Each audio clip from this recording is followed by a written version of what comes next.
Kapag ang babae na anakan ng mas maaga, din naghiwalay sila, may discrimination na nangyayari. Bakit? Pag single mom ka, parang masama ka na.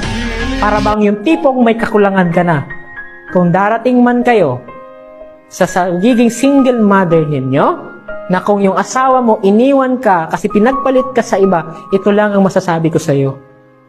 Kung bata ka pa at nangyari yon, may pag-asa ka. Because ang may-ari ng KFC mismo, 60 siya bago siya naging milyonaryo.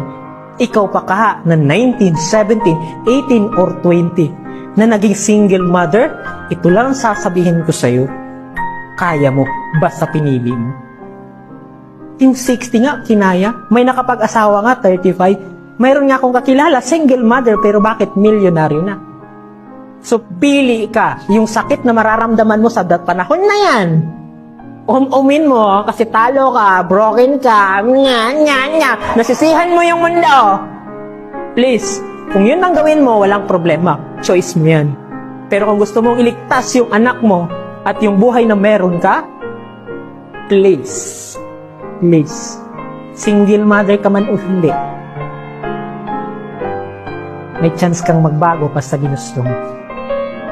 Gets mo?